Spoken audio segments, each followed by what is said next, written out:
Hola a todos, espero que os encontréis bien. Lamento que estos meses no haya estado subiendo vídeos, pero es que bueno, el instituto me lo pone complicado. ¿Es el canal La Historia de España un canal anti-español?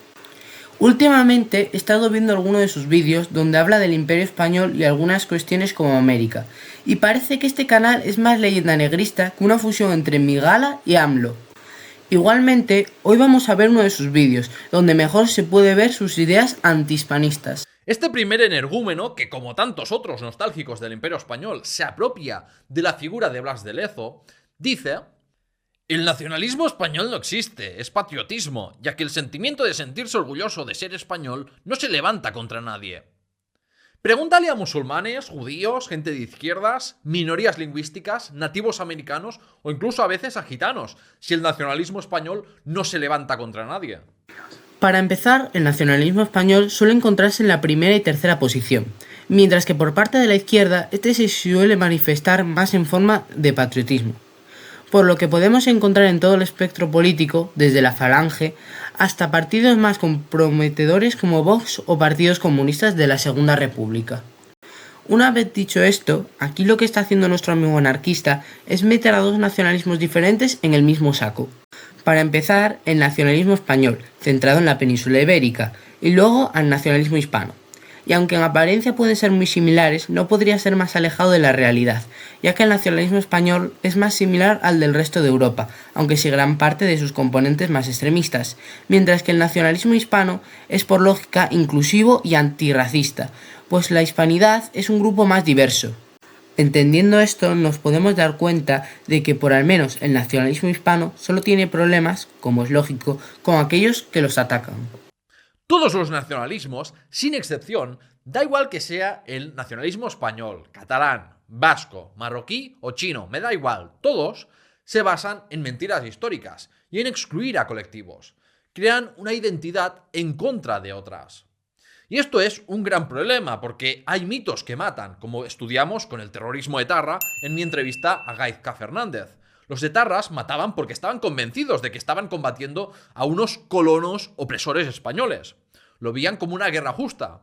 O lo podemos aplicar en el conflicto israelí-palestino con los sinoístas afirmando que a los judíos les pertenece en exclusiva esa región porque hace miles de años la habitaban. Los nacionalismos han sido y siguen siendo los grandes cánceres de la edad contemporánea. Y han servido para provocar guerras, perseguir minorías o para justificar genocidios. Por eso las ideas nacionalistas son tan peligrosas y hay que combatirlas con toda la contundencia posible. Decir lo que acabas de decir es una tontería. Sencillamente los nacionalismos no son ningún cáncer. El nacionalismo es el hijo que ama a su madre. ¿Y acaso puede haber algo más puro que el amor entre una madre y su hijo? Aún así, todo llegado al extremo es malo y conlleva consecuencias deplorables, cosa que ha demostrado la historia en repetidas ocasiones, aunque la historia también ha demostrado lo beneficioso que puede llegar a ser.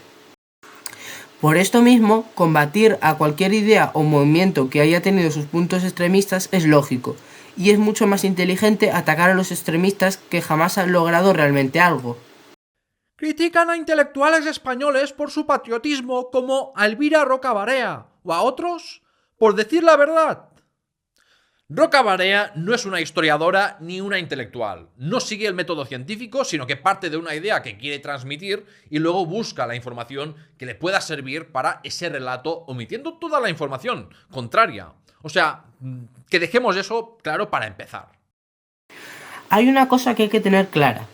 Aunque Elvira Roca no haya estudiado historia, en su libro hace un excelente trabajo desmontando un profundo entendimiento de la materia. Aún así, también cita historiadores como John H. Eliot o Geography Parker, entre otros. No necesitamos intelectuales ameba. España se rompe y necesitamos pensadores con una toma de posición clara hacia la unidad y la no subordinación, o al menos la menos posible, a los hegemones actuales. Un saludo.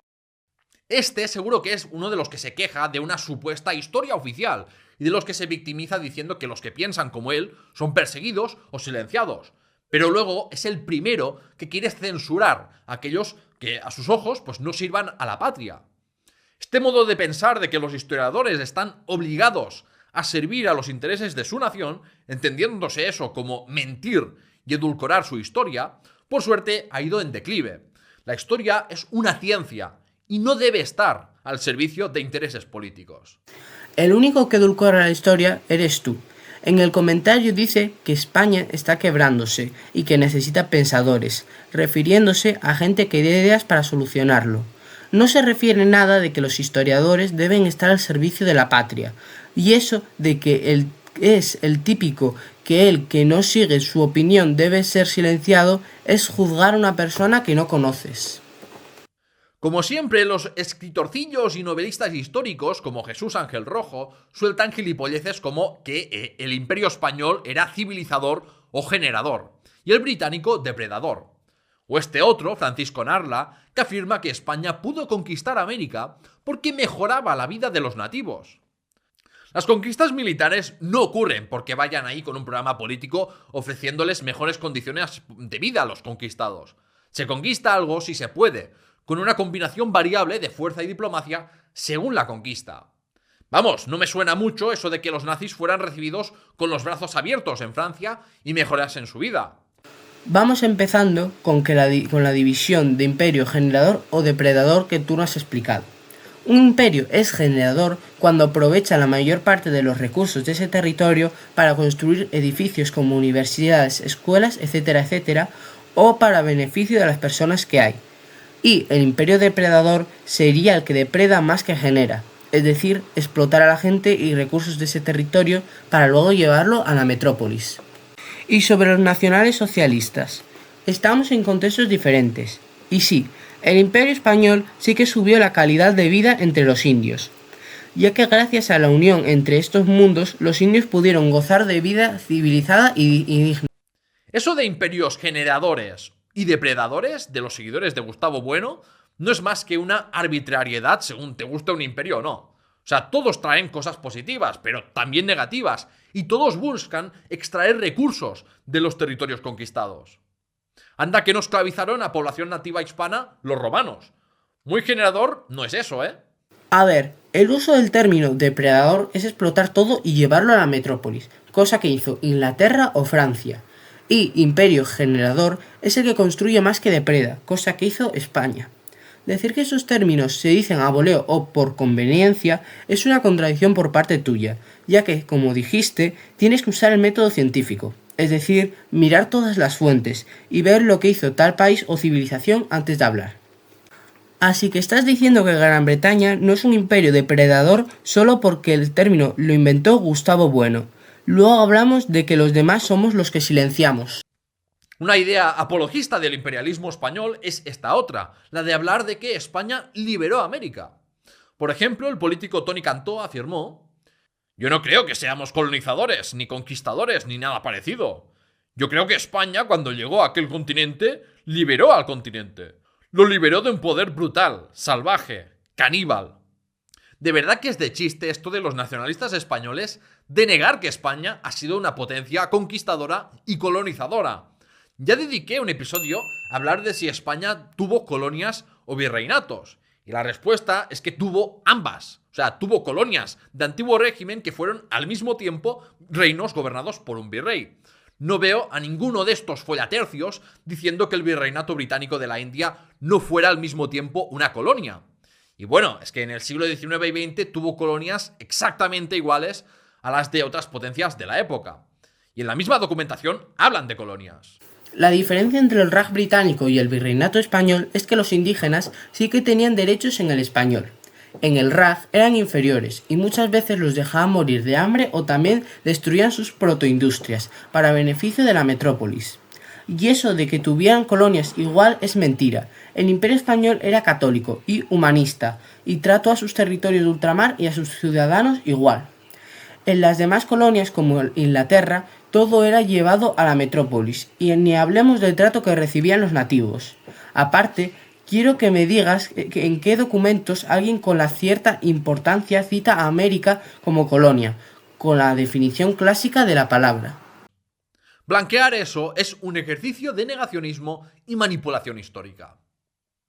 En cuanto al término liberación, ya he hablado en multitud de ocasiones sobre la importancia de qué lenguaje usamos al hablar de la historia. Hay tres maneras de referirse a una conquista militar con un mensaje subyacente muy distinto. Conquista es el término neutral, invasión es el término despectivo y deslegitimador de una conquista, y luego está liberación, que es el término propagandístico blanqueador del conquistador. Por eso ya comenté que es incorrecto hablar de invasión musulmana, porque no es un término neutral. Y si hablas de invasión musulmana, deberías hablar de invasión romana de Hispania, invasión cristiana de Al-Ándalus o invasiones españolas de América. De otro modo, lo que tienes es un doble rasero impresionante. América no se liberó de España porque para ello debería haber habido unas cadenas que la oprimieran. Sencillamente, no había poder militar en América para poder instaurar una opresión. Y sobre lo de que los cristianos invadieron Andalus, no es una invasión, es reconquista de unos territorios que ellos consideraban suyos. Pero ante todo, es exactamente lo mismo que hicieron los musulmanes, conquistar un territorio para expandirse. La única diferencia es que esta vez fue llevado a cabo por una necesidad de mantener el flanco sur cubierto. Por esto mismo, se decidió parar y no continuar más hacia el sur.